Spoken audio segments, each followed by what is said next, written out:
شهر بس هتلاقي شعرك طول، وهترجعي في الفيديو دوت وتقولي لي الله يبارك لك يا شيف ياسمين. السلام عليكم جيش ياسمين. الصراحة امبارح ابهرتوني واثبتت حضوركم يا احلى اخوات في الدنيا، اخواتي من الخليج ومن مصر. عايزة اقول لكم حبايب قلبي، وفعلا طلعت كتيبة كبيرة ورايا وانا ما كنتش حاسة.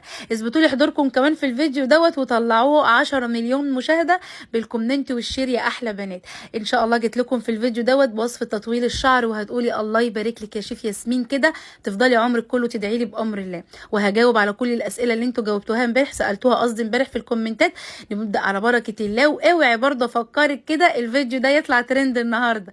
بصوا يا بنات، الزيت ده بعد ما قعد 15 يوم في الدولاب هنطلع نصفيه بشاشه ومصفى، وبعد كده ناخد الخلاصه بتاعته نحطها على التسريحه عادي. خلاص نبدا نعمل ايه؟ نجيب الديرما بيض على شعر نضيف، ديرما رول، ونعمل بيها شعرنا كده، نمشي شعرنا كده بس لمده 5 دقائق ولا حاجه بالراحه على الشعر. وبعد كده هنحط الزيت ونقعد نغطيه ببونيه يكون بلاستيك كده، ونمشي عليه الاستشوار من بره عشان الحراره تتغلغل والمسام تفتح معانا. طب انا ما عنديش استشوار، هنجيب فوطه سخنه نلفها على راسنا، ومجرد ما تبرد الفوطه خلاص هنشيلها ونسيب البونيه لمده ساعتين او 3، وبعد كده نغسل شعرنا بالبلسم ونعمل حمام الكريم بتاعنا ونسرح عادي.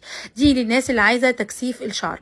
طيب نيجي بقى للنقطه المهمه، الناس اللي بتقول لي ان هو هينبت في قد ايه. يا جماعه احنا الفلاح النهارده لما بيحط النبته بتاعه الزرعه بتاعته ما بيصحاش تاني يوم يلاقي يلاقي الزرع بتاعه طلع، بيستنى حصاد الموسم. نفس القصه شعرنا، لازم تطولي بالك عليه لو انت فعلا عايزه نتيجه. والله وعن تجربه مع بنتي ومعايا انا شخصيا، اللهم بارك يا رب، من 2 ل3 احنا بنستخدم كل اللي انتوا شايفينه ده ما شاء الله. مش عايزه اتكلم بقى. نيجي لوصفه تطويل الشعر بقى، وهقول لك برده تستخدميها ازاي مع وصفه التكثيف. خلاص كده هقول لك دلوقتي. صلي بقى تاني على الرسول، واوعي برده هفضل افكرك بالشير واللايك كده وانت شغاله يا قلبي. ونقول بسم الله. اول حاجه هجيب حله نظيفه عندي كده زي ما انت شايفه كده، او كزرونه عندك لازم تكون نظيفه جدا ومتعقمه علشان البكتيريا ما تخشش في شعرنا. لاحظي ان برده شعرنا فيه مسام من جوه، اي بكتيريا هتاثر فيه. المهم هجيب بقى هنا كمان بخاخه عندي كده وابدا احضر. هتعملي ايه يا شيف ياسمين؟ هعمل كالاتي. هجيب لتر حلو من الميه، لتر كده من ميه الحنفيه عادي، ولو عندك فلتر بقى يا سيدي يا سيدي. هحط بقى كده اللتر بتاع الميه في الحله على البارد كل الكلام ده. وهبدا بقى اجيب هنا بصلايه بقشرها، بصلايه بقشرها يا بنات، وهبدا اقطعها كده ل4 زي ما انت شايفه، زي ما هي، مش هاخد منها اي حاجه. تمام. هجيب كمان بعد كده توم. انا هنا التوم عندي مهروس، انا كنت مفرزاه معاكم قبل كده، فبالتالي ما عنديش توم ناشف في البلكونه، فانتم ممكن تجيبوا 4 فصوص بس، تفتحوهم كده او تضغوهم يعني تكسروهم بقشرهم برده وتحطوهم مع البصل والميه. تمام كده تمام. صلوا على الحبيب تاني. هنا هحط معلقتين كبار من الروزماري ايا كان فريش او مجفف زي اللي معاكم دلوقتي في الفيديو. هنحط معلقه كبيره من حبه البركه. تمام. وكمان هنا هحط قرفه بتدي ريحه للشعر جباره، وكمان بتساعد جدا على تطويله. طب ليه ما حطيتيش عيدان؟ عشان هي مش متوفره عندكم. انت متوفر عندك عيدان حطي عيدان. انا كان عندي عيدان ما رضيتش احطها عشانكم، قلت عشان مش متوفره وغاليه عليكم. هنا حطيت كبشه حلوه كده من ورق السدر، ورق السدر. وكمان هحط 7 ورقات، 7 ورقات او 8 كده من الورق اللوري اللي احنا بنستخدمه في الاكل. نركز يا بنات. وكمان هحط هنا شويه كده من ورد الكركديه، وهنا 10 مسامير او 15 مسمار من القرنفل. تمام كده.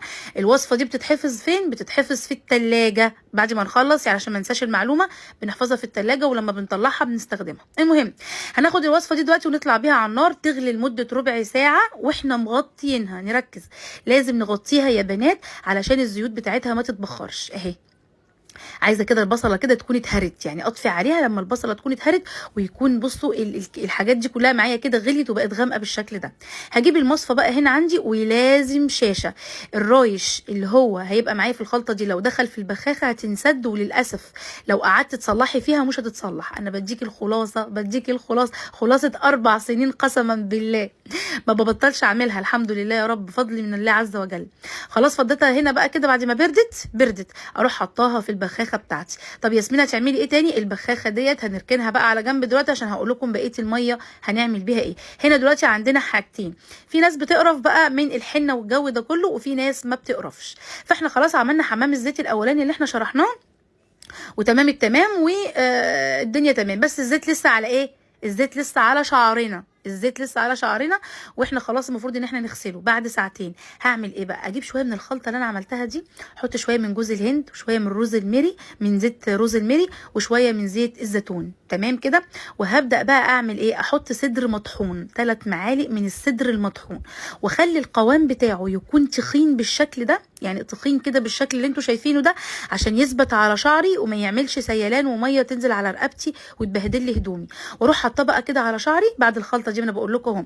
وبرده لمده ساعه او 2، عايزه تقعدي اليوم كله براحتك يا قلب اختك، تمام كده. واروح غاسله بقى شعري بعدها بالايه بقى، بالبلسم والكريم والحاجات دي كلها، تمام. طب في ناس بتقرف من الكلام ده كله، ما عندهاش طاقه تعمله، خلاص تعملي ايه بقى يا حبيبي؟ انت خلاص خلصتي الخلطه بتاعتك وتمام التمام، ما تحطيش الحنه دي. بس عايزه اقول لكم سحر في التطويل. المهم لو تعرفي تعمليها اعمليها.